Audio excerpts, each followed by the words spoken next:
Emergency fund ಅಂದರೆ ಕಷ್ಟ ಕಾಲದಲ್ಲಿ ಬೇಕಾಗಿರುವ ಹಣವನ್ನು ಹೇಗೆ ಸಂಗ್ರಹಿಸಬೇಕು ಎಂಬುದನ್ನು ತಿಳಿಸುತ್ತೇನೆ. ನೀವು ಮೊದಲು SIP ಮಾಡೋದಲ್ಲ, ಮೊದಲು RD ಮಾಡಿ.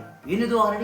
Recurring deposit. ಅಂದ್ರೆ ಎಲ್ಲರಿಗೂ ಎಮರ್ಜೆನ್ಸಿ ಒಂದೇ ಟೈಮ್ ನಲ್ಲಿ ಹಣ ಇರಲ್ಲ. ಆದ್ದರಿಂದ ರಿಕರಿಂಗ್ ಡಿಪಾಸಿಟ್ ಮೂಲಕ ಸ್ವಲ್ಪ ಹಣವನ್ನು ಬ್ಯಾಂಕ್ ನಲ್ಲಿ ಇಟ್ಟುಕೊಳ್ಳುವುದರಿಂದ ಇದೇ ಮುಂದೆ ಎಮರ್ಜೆನ್ಸಿ ಫಂಡ್ ಆಗಿ ಕನ್ವರ್ಟ್ ಆಗುತ್ತದೆ. ಇದನ್ನು ನೀವು ಕನಿಷ್ಠ 6 ತಿಂಗಳು ಅಥವಾ 1 ವರ್ಷ ಮಾಡಬೇಕು. ಇದನ್ನು ಹೇಗೆ ಲೆಕ್ಕ ಹಾಕುವುದಂದ್ರೆ, ನೀವು ಒಂದು ತಿಂಗಳಿಗೆ ನಿಮ್ಮ ಖರ್ಚುಗಳು 20,000 ಆಗಿದ್ದರೆ ಇಂಟು 6 ಮಾಡಿದರೆ 1,20,000 ರೂಪಾಯಿ ಆಗುತ್ತದೆ. Hi friends, welcome back. ಇವತ್ತು ನಾನು ಎಮರ್ಜೆನ್ಸಿ ಫಂಡ್ ಅಂದ್ರೆ ಕಷ್ಟ ಕಾಲದಲ್ಲಿ ಬೇಕಾಗಿರುವ ಹಣವನ್ನು ಹೇಗೆ ಸಂಗ್ರಹಿಸಬೇಕು ಎಂಬುದನ್ನು ತಿಳಿಸುತ್ತೇನೆ. ಬನ್ನಿ ನೋಡಿ. ನೀವು ಮೊದಲು SIP ಮಾಡೋದಲ್ಲ, ಮೊದಲು RD ಮಾಡಿ.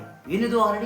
Recurring deposit. ಅಂದ್ರೆ ಎಲ್ಲರಿಗೂ ಎಮರ್ಜೆನ್ಸಿ ಒಂದೇ ಟೈಮ್ ನಲ್ಲಿ ಹಣ ಇರಲ್ಲ. ಆದ್ದರಿಂದ ರಿಕರಿಂಗ್ ಡಿಪಾಸಿಟ್ ಮೂಲಕ ಸ್ವಲ್ಪ ಹಣವನ್ನು ಬ್ಯಾಂಕ್ ನಲ್ಲಿ ಇಟ್ಟುಕೊಳ್ಳುವುದರಿಂದ ಇದೇ ಮುಂದೆ ಎಮರ್ಜೆನ್ಸಿ ಫಂಡ್ ಆಗಿ ಕನ್ವರ್ಟ್ ಆಗುತ್ತದೆ. ಇದನ್ನು ನೀವು ಕನಿಷ್ಠ 6 ತಿಂಗಳು ಅಥವಾ 1 ವರ್ಷ ಮಾಡಬೇಕು. ಇದನ್ನು ಹೇಗೆ ಲೆಕ್ಕ ಹಾಕುವುದಂದ್ರೆ ನೋಡೋಣ ಬನ್ನಿ. ನಿಮ್ಮ ಮಂತ್ಲಿ ಎಕ್ಸ್ಪೆಂಡಿಚರ್ ಅಂದ್ರೆ ನೀವು ಒಂದು ತಿಂಗಳಿಗೆ ಎಷ್ಟು ಖರ್ಚು ಮಾಡುತ್ತೀರಿ ಅವುಗಳನ್ನು ಲೆಕ್ಕ ಹಾಕಿ.